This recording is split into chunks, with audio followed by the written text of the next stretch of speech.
How bad was the violence with gangs in Connecticut in the early 90s? Oh, it was severe, man. There was really no safe space for you to go to. People would find you and look for you in anywhere they could to hurt you, because you know, if you have a green light, what's called a green light, and that's an all-out war with people. So can you imagine, every other block you go to, you're a target. That's what it was like. Any time of day? Any time of day, any time of night. Didn't matter who was around. You know, if they saw you, you know, it was green light, and you had to do what you had to do. How and why did Connecticut become so bad with gangs?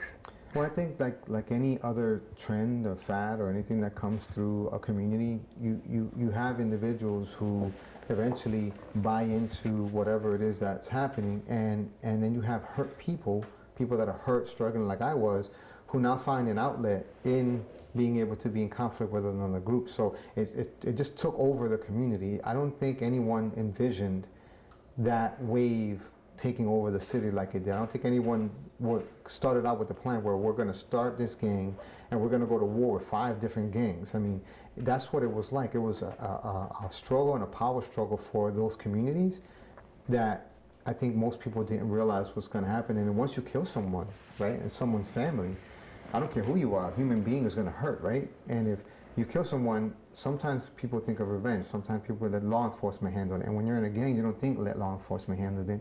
You think, you know, revenge. You think get someone back, and that's what ended up happening with us. We were losing brothers. They were losing brothers. So the bloodshed continues. So as the bloodshed continues, the violence escalates.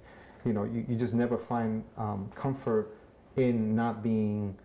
You can't hide. You can't run. It's not allowed, right? So what your options are is hurt somebody else, and that's how it became just really, really horrific, because people were taking risks and doing things that were driven by anger and pain, and that's scary. How did you end up in prison? Well, the federal government eventually was called into Hartford, specifically, at least in our case, because of all the homicides. We had 66 homicides that year in Hartford. What year? That was 95 to 96. And eventually the FBI was called in. They came in and started investigating us as a criminal organization under the RICO Act. And I was one of the leaders in the gang. And based on that racketeering, the leaders went down. I went down as a leader in the gang. Did you ever have to pull the trigger and kill somebody? No, I was shot at more than I ever had to shoot at anyone. I was chased a number of times with guns and all that stuff. You know, I did fire at people that fired at me. Just being candid with you, because that was the life that we were in. But thankfully, I think, I believe in guardian angels now. I think that there was something meant for me to do that was different, that didn't allow me to get into that kind of crime, or at least commit that kind of crime. You know, I had other crimes that I was sentenced for and convicted of, but thankfully that wasn't one of them. What was the worst thing you did?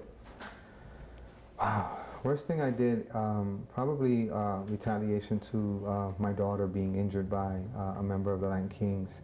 I was driving with my daughter one day, and a guy hit her in the head with a gun, threatening me that he would kill my daughter. And I think that night, after my daughter was taken care of, I went around and I tried to find as many Latin Kings as I could to shoot at.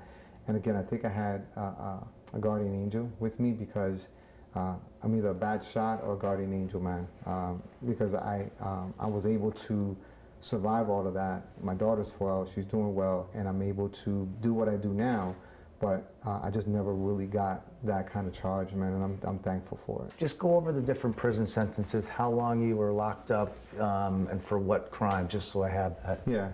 So starting earlier in my life, I was more domestic violence related. I was dating a woman who was older than me, and I was looking for a mom figure in her. So it was really contentious, and I was looking to control her, so I had a lot of that. So they ranged from anywhere from 6 months to 90 days to 18 months to 2 years. I ended up stabbing someone, and that got me about 3.5 year prison sentence at Cheshire Correctional Institute. So I served about 2.5 of that. So again, my life was bits and pieces of time, depending on the crime. So I would say they range anywhere from 6 months to 3 years, 4 years. So how many times locked up overall? 8 times total. 8 times? Yeah, in different ways. 8 different times. 8 different times. And the worst thing, probably the stabbing? Yeah, the stabbing was the worst incident of violence. I think the worst case that I faced was the racketeering, because I went to trial 3 times, facing different charges: conspiracy to commit murder, conspiracy to commit after the fact, and a bunch of things. Again, I think that part of what I was going through was the gang situation, but I know that I was blessed, man, with not being able to just commit the crime that would have had me not be able to do what I did. Just for semantics for us, there's a difference between jail and prison. So 8 times, was it all prison sentence or sometimes jail? Yeah, I was sentenced every time. So 8 trips to prison. Yeah, because back then, when I first started, the the Morgan Street jail was here in Hartford. So that was the prison. That's when, or jail. That's when you would go and they would see you and they would send you to court. When I would be sentenced, they'd send me to the Meadows, and I'd do 90 days, 60 days, a year. The longer prison sentences were Cheshire, and then once they shipped me out to Massachusetts for some time because of the gang sentence that I got, and then I was in New Jersey for the rest of it. So when do you have the epiphany? When do you say, that's it, I'm done, I'm starting this new life? I know it probably didn't just happen in an instant, in an afternoon, but give me that metamorphosis from when it happened and how it happened and how you changed. Well, it was interestingly enough, I was down in the dumps. My girlfriend at the time had left me because I was kind of crazy, and we had a daughter together, and that happened to my daughter, as I explained earlier.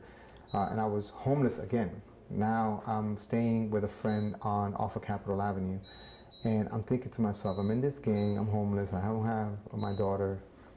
I have to start figuring something is not right about this. There's nothing that I'm gaining from all of this.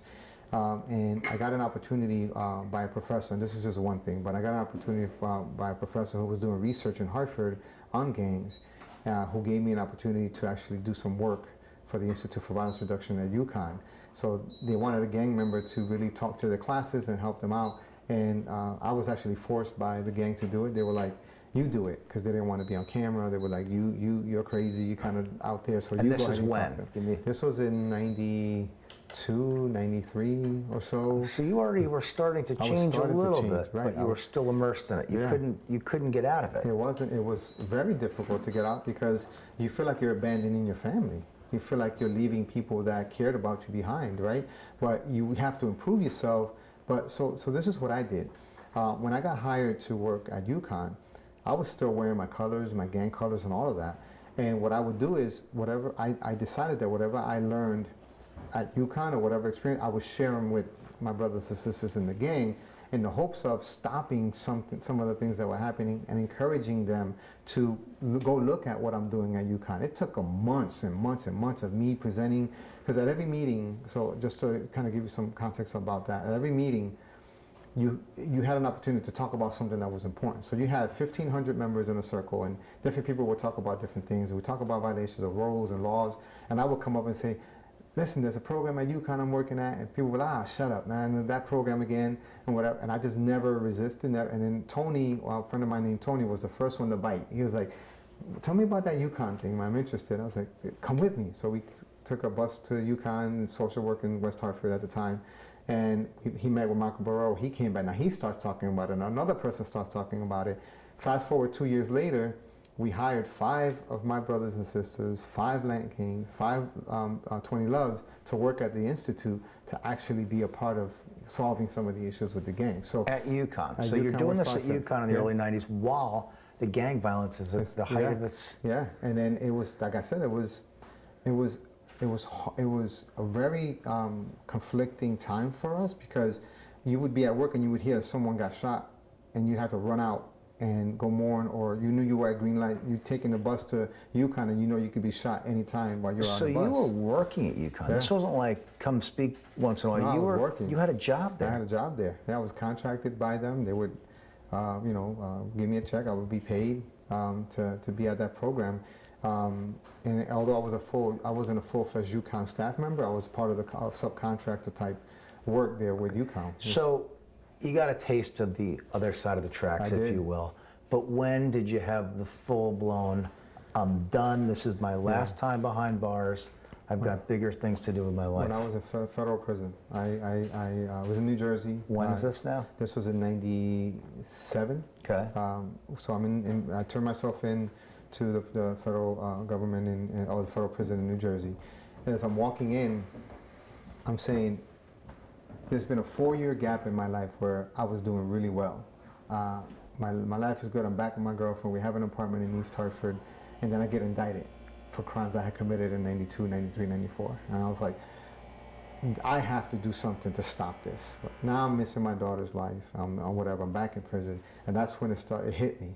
I started a letter writing program where I would send letters to guys on the streets, kids mostly, who were in that lifestyle and were possibly heading towards prison. I said, please stop what you're doing. I'm lonely, I'm hungry, I'm tired, I'm afraid.